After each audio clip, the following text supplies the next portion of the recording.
वालेकुम students, welcome back. कैसे हैं आप? ठीक ठाक हैं? उम्मीद करता हूँ आप सब ठीक ठाक होंगे। आज जो हम पढ़ने जा रहे हैं वो है 9th क्लास के चैप्टर नंबर 5 फिज़िकल प्रॉपर्टीज़ का जो है टॉपिक बॉयज़ लॉ। तो आज हम उसको डिस्कस करेंगे। बॉयज़ लॉ अगर हम पढ़ने जा रहे हैं, देखिए बॉयज़ लॉ जो है फर्स्ट रॉबर्ट बॉयल इनका ओरिजिनल नाम था, ठीक है। इन्होंने ये डिस्कवर किया 1962 में, इन्होंने अपना ये लॉ पेश किया। और ये किस लिहाज से और किस तरह से लॉ किया था, अब ये स्टेटमेंट उन्होंने दी है। क्या लॉ दिया है? The volume of a given mass of a gas is inversely proportional to its pressure. मतलब ये है कि कोई भी हमारे पास गिवन वॉल्यूम हो, ठीक है, गैस का, किस चीज़ का? गैस का, वो होता है हमेशा इन्वर्स होता है किसके? प्रेशर के। और जो भी उसके अंदर जो टेम्परेचर है वो उसका कांस्टेंट रहता है। इसकी डेरिवेशन अगर हम देखेंगे, वॉल्यूम जो है, ठीक है, इसको रिप्रेजेंट किया गया है v से, और ये इन्वर्सली प्रोपोर्शनल का साइन है। इन्वर्स हमेशा आपको पता है कि उसका ऑपोजिट होता है। तो volume is inversely proportional to pressure, ये इसकी डेरिवेशन है। इसी के साथ जब हम प्रोपोर्शनल का साइन जब भी हटाते हैं तो उसके साथ इज इक्वल टू लगता है। इज इक्वल टू के साथ आपको पता है कि कांस्टेंट वैल्यू लगाई जाती है। तो कांस्टेंट वैल्यू आप देख लेते हैं कि k से रिप्रेजेंट की जाती है।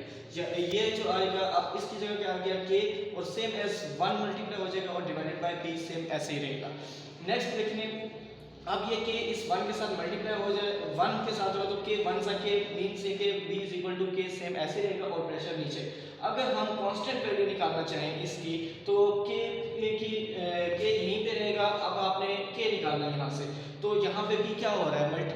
डिवाइड हो रहा है, तो ये डिवाइड जो है यहाँ पे जाके v के साथ मल्टीप्लाई हो जाएगा। तो सेम एज हमें कांस्टेंट जो है वैल्यू इसकी मिल जाएगी k is equal to v। जैसे मैंने यहाँ पे लिखा है, वेयर k जो है हमारे पास क्या है? k is proportionality constant. k क्या है हमारे पास? इस प्रोपोर्शनैलिटी का क्या है? कांस्टेंट वैल्यू है। और ये k हमेशा 1 के इक्वल भी होती है, या कोई जो वैल्यूज है वो खुद भी देते हैं। यहाँ पे ज्यादातर वो 1 की वैल्यू डालते हैं। Now we can get to constant k1 and k2। अगर हम इस दो कांस्टेंट लेते हैं k1 और k2 का, तो फॉर एग्जांपल k की हमारे पास वैल्यू क्या है? v and p। तो k1 अगर हम लें, ठीक है, जैसे मैंने यहाँ पे आपको ये बताया हुआ है कि 1 रिप्रेजेंट कर रहा है इनिशियल को। इनिशियल फॉर एग्जांपल अगर v है तो v फॉर वॉल्यूम, v1 मतलब इनिशियल वॉल्यूम, और p1 is equal to initial pressure. इसी तरह v2 रिप्रेजेंट कर रहा है फाइनल को, तो v2 किसको रिप्रेजेंट करेगा? Final volume and final pressure. तो सेम है, मैंने यहाँ पे इसकी दो वैल्यू ले ली है। k is equal to vp ही लिया है, एक में मैंने इनिशियल में डाल दिया और एक दूसरे इसमें फाइनल में ऐड कर दिया।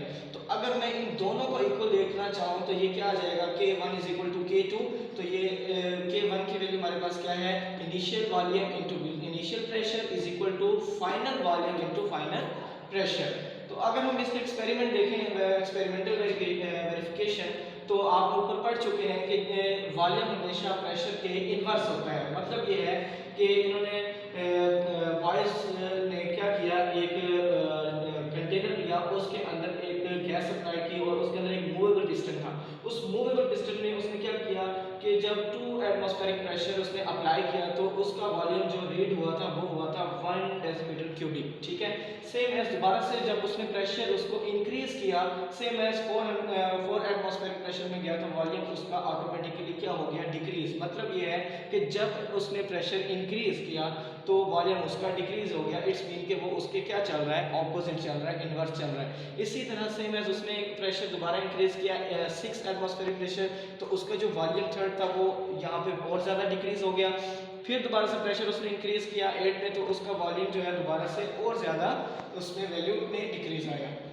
सेम एज उसने जब इस सब वैल्यूज़ को कैलकुलेट किया और उसने देखा कि अगर मैंने जब कांस्टेंट इसका टेम्परेचर मैंने रखा था तो क्या उसका वेरिफिकेशन कांस्टेंट टेम्परेचर में आई है, ये सेम वैल्यूज़ आ सकती हैं कि नहीं। तो सेम एज उसने इनिशियल प्रेशर, ये देखें P1 हो गया, V रिप्रेजेंट इनिशियल, तो ये P1 पहली वैल्यू और उसकी वॉल्यूम की दूसरी वैल्यू को आपस में मल्टीप्लाई किया, ये 2 है, इसकी 1 आई 2 1 सा 2 एटमॉस्फेरिक प्रेशर आया। सेम एज जब उसने सेकंड वाली वॉल्यूम को, प्रेशर को और वॉल्यूम नंबर 2 को आपस में मल्टीप्लाई किया तो same as 2 atmospheric pressure DM cubic आया। थर्ड वाली को वैसे इसी तरह वैल्यूज उसने मल्टीप्लाई की तो इसी तरह सेम वैल्यू आई। और B4 को भी जब इसने मल्टीप्लाई किया तो सेम एज 2 एटमॉस्फेरिक प्रेशर आया। इट्स मीन के जो इसका लॉ जो है वो बिल्कुल सही साबित हुआ कि अगर हम वॉल्यूम और किसी भी गैस का डालते हैं, उसको इंक्रीज़ करते हैं, तो उसका ऑटोमेटिकली या तो प्रेशर डिक्रीज़ होता है या तो वॉल्यूम, जब प्रेशर इंक्रीज़ करें तो वॉल्यूम डिक्रीज़ होता है। मतलब ये कि इसका इन्वर्स प्रोपोर्शन है एट द कांस्टेंट टेम्परेचर में। ये देखें विल रिमेन कांस्टेंट टेम्परेचर, ठीक है, ये आ गया है रिमेन कांस्टेंट टेम्परेचर, ये यहाँ पे मैं नहीं लिखा था, ये आपका कांस्टेंट टेम्परेचर, कि कांस्टेंट टेम्परेचर आपका रहेगा, लेकिन आपका जो है ना प्रेशर वॉल्यूम आपका इंक्रीज और डिक्रीज होता रहेगा। तो बच्चों ये हमारा था वॉइस का। इंशाल्लाह नेक्स्ट मैं अपना वीडियोस में जो है चासदा भी आपको रिप्रेजेंट करके दूंगा, और अपने फीडबैक में मुझे बताते रहें कि जो भी आपको कोई टॉपिक 9th और 10th के लिहाज से, फर्स्ट या सेकंड लिहाज से कोई भी टॉपिक आपको मुश्किल लगता है तो आप मुझे मैसेज बताएं, ताकि मैं आपको वीडियोस के लिए अपलोड कर सकूं, और मेरे इस चैनल को सब्सक्राइब भी करें, लाइक भी करें और सपोर्ट करें। Thank you so much.